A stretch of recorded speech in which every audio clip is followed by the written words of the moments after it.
open with a big picture question. Uh-oh. Is this the deepest, most talented team you've ever coached? Well, I hope so.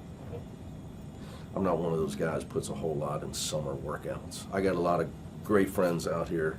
You know, that we have great high school basketball in California. So, you know, they have all these great big-time tournaments and all that type of stuff. And, you know, I talk to these guys all the time. And I always tell them, you know what, summer don't matter.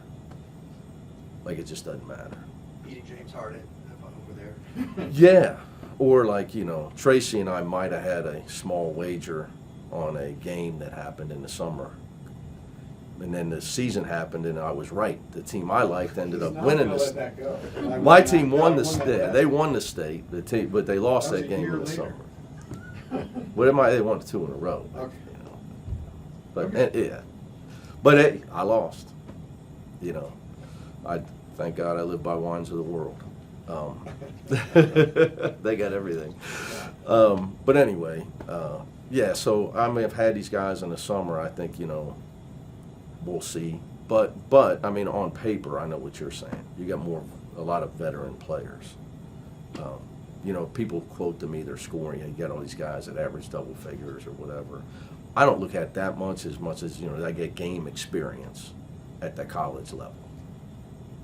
You know, and obviously on the perimeter, when you throw especially Trent into that with all the other guys, you got, you know, some depth, which is exciting. Because in my heart of hearts, you know, my DNA, I you know, liking to dictate the tempo of the game with my defense. I've always been that way. But it's just, you know, you gotta be smart. It's hard to do that when you got to play Tiger 38 minutes. Dylan last year 38 minutes. Yeah, I'm excited about that. You're talking about summer not meaning that much.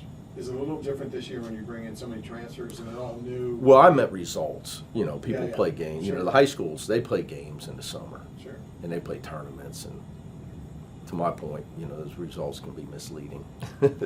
But anyway, in all seriousness, no, the summer's important for nowadays. I mean, you know, in the new era here, of course, we could be in a different era in 2 years. You don't know what the rules will be. But right now, in this era, you're going to have so many new players theoretically every year that you have to spend time together in the summer. You know, so our guys have had beach days, Dodger nights, dinner nights. They've had all that stuff. You know, that's just as important as just getting to know each other. For me, it's really summer is 2 things. Emphasize what our program is mostly about, what we stand for, and, you know, create some habits. And then also for me, evaluating the new players. So, you know, trying to figure out, I'm not a guy that's like, we're just running the same offense every year. You know, you figure out, okay, what's going to be the best way for us to, you know, really be an effective offensive team and a team that's hard to defend. And then, you know, and just learning the guys individually. You know, who do I need to get to talk more? You know, like whether it's personality stuff or their game. You know, you got to basically you're on speed dating. Does it make it any easier just knowing you have so many experienced players, though, as opposed to trying to get Well, I've slept a bunch better. of freshmen? I mean, that's what you're getting at. Yeah, I've slept better with that, yeah. Just because I just know, you know, how much it matters. You know, older, look, I redshirt. I just saw my guy, Sean Kilpatrick's like my little brother. I mean, redshirted the guy. He scored over 2,100 points. You know, he's my best player ever at Cincinnati. And, you know, Jaime was here. They're a 4-year guy, 5-year guy. I mean, you know, they just tend to, like when you have a veteran player, the odds of him being consistent. So therefore, you know what he's going to get. You can count on him every night. You know, young guys are inconsistent. They just are, even talented ones.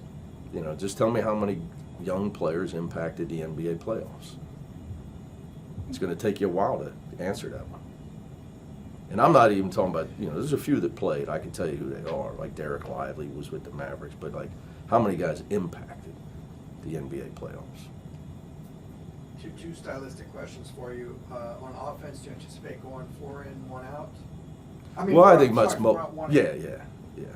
I mean, look, and 5 out at times if we were playing. You know, we got lineups. The one we got lineups can play small. I think that the big thing about being able to have the resources and the power to kind of put a team together that you want to put together, you got to try to put a team together that can dance to every dance. You know, that can win a grinder, that can defend a big team, but can also defend a team that really shoots it. And then on offense, that you get balance and versatility on the offensive end. Obviously, we could play small, and you know, like Eric, you know, he's got basically a wing guy, but I mean, he played a lot of 5 at Oklahoma State. Tyler Bilodeau is not a 5, but you know, we could play that way and be 5 out if we needed to. What about defensively, full court press? Do you think that's going to be a big part of the arsenal? Well, I would say full court pressure. I think, you know, to give you football terms, that because I've done it in the past, if you're just a one-trick full court press, the other team knows what to prepare for, and just you can't blitz the same way every time, right? The best defensive guys disguise their blitzes. Talking Tracy's language now, you football guy. You know, you got to disguise your blitzes and your coverages, and especially if you're an aggressive team, right? So, but full court pressure, and like pressure to me, you don't always have to trap, but obviously we have a multitude of guards on paper. If we can count on them all, which would be great, it's play as hard as you can. Do not conserve energy. Get a rest. Next guy, play as hard as you can. You know, so it's not. But you can't. You know, if you're playing against good teams and good coaches, you just can't run around trapping. It's not an AAU game. You know, there's time. You got to try to disguise things and, you know, and give people different looks, keep them off balance. So, but we started practicing that. I don't know what you asked the guys, but we worked on it this summer. An issue last year was 3-point shooting. Yeah. What have you seen from? I would say an issue last year was getting the ball in the basket from anywhere. Yeah. If you go to our last game, I mean, you know, I think we missed 7 2-footers against Oregon in the Pac-12 tournament, and they actually went on and won it and got a bid. So I would say from really getting the ball in the basket. But we have obviously, you know, a whole new team this year pretty much. So, you know, obviously Sky, Trent, Dom, Kobe, like them guys can all shoot. You know, Free can really shoot the ball. I mean, you know, Tyler can really shoot the ball. So you got a lot of, and I might have missed somebody. We got so many new guys, you guys are going to have to remind me. Were there certain traits you were looking in when you were going to those transfers? Oh, yeah. Guys, look, I'm not looking to give away our whole formula, but we definitely I have a formula of the this kind of where I like the portal if you have the money to get guys in the portal. You know, I'm an honest guy, so with it, I'll just say what we don't look for. The guys that just want to get paid, and I'm all for that, because I'd be first in line for a raise if they're giving them out. But I think you got to try to get some guys that actually are going to run to a place where there's high expectations of winning, and they actually have the humility and self-awareness to know they need to get better to get to where they want to go. You know, that we try to attract those kind of guys and try to repel guys.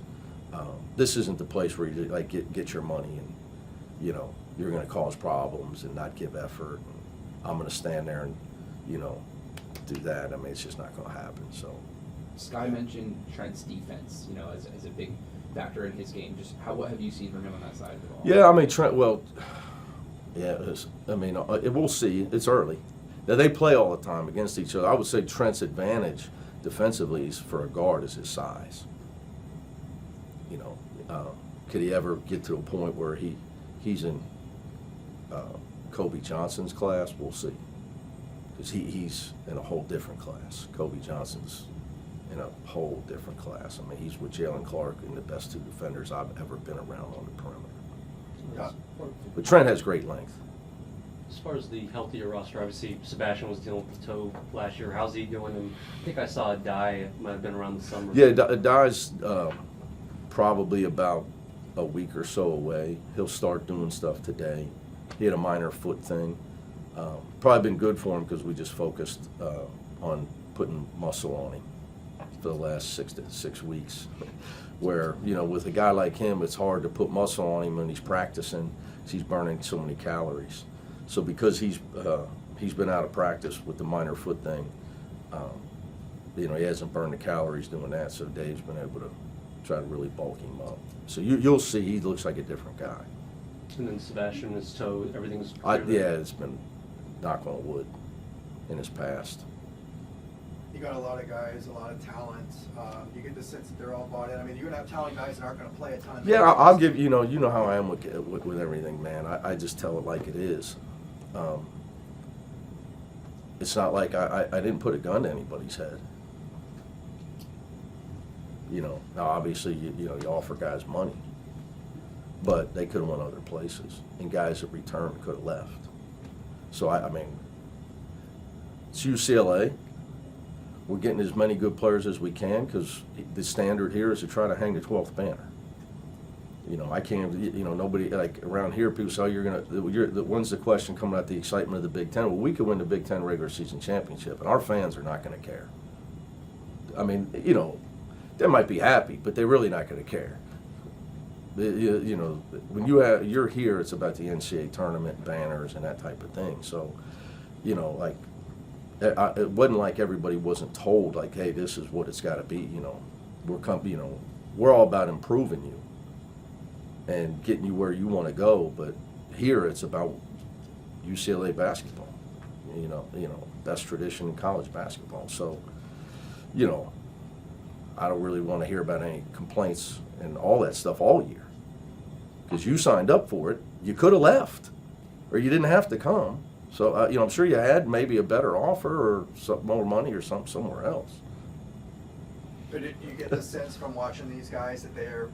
Well, we try to recruit them in that way. Yeah. Like, go get guys that understand all that, you know, and guys that understand that Russell Westbrook hardly played as a freshman and was the 4th pick in the draft as a sophomore. Like, that's stuff that happens here. I mean, that's UCLA. That's the power of the 4 letters. So they've all been told that. Now, but Ben, look, man, reality is when the games start, everybody's going to have great energy, first week of practice. There's no stat sheet. Everybody's going to say that. Everybody loves their team. Then there's going to become a stat sheet. And even the teams that are winning, all these kids got agents, and they're going to start calling around. I mean, that's just going to be part. It was always part of it. Now it's crazy.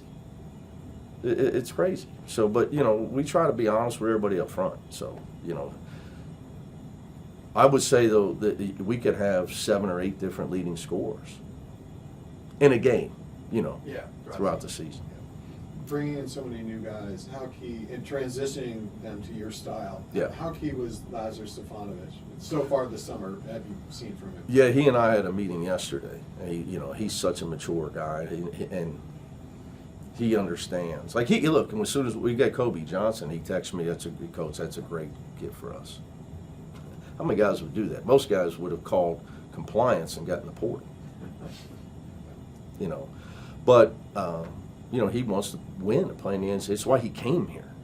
I mean, he actually had never even mentioned NIL. That's a fact. That's why we got him, because we couldn't get guys who were asking for money last year. So so yesterday his thing was, you know, Coach, what can I do to help the team? Like, what's something I can really do? And I said, well, you got to act like you've been here 4 years. I got a little problem. Like, the days of those kind of guys are maybe, you know, it'd be nice to have some guys like that. I mean, we maybe got some, you know, Dylan's in his 3rd, but Dylan's still not the most vocal guy. You know, where Lazar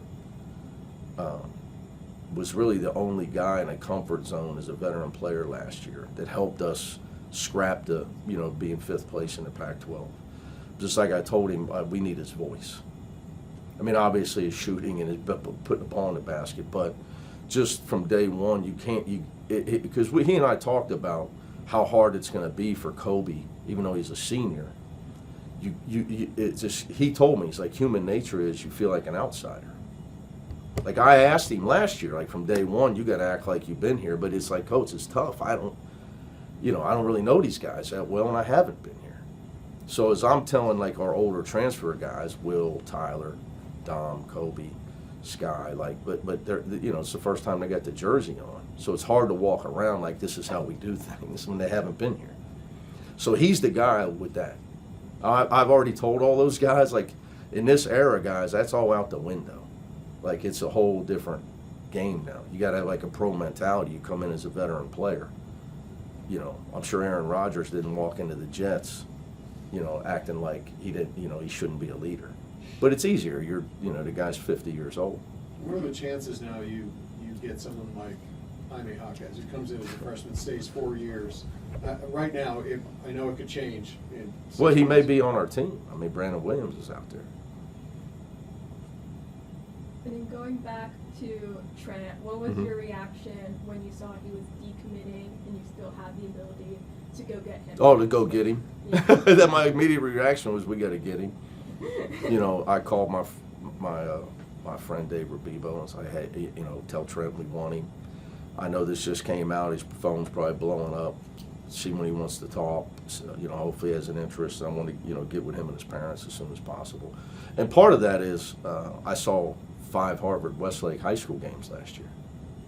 So, I realized all year, like, well, I wish we signed this guy. All Yeah. right. Good? Thank you. Gotta go to practice. Thank you. All right, guys.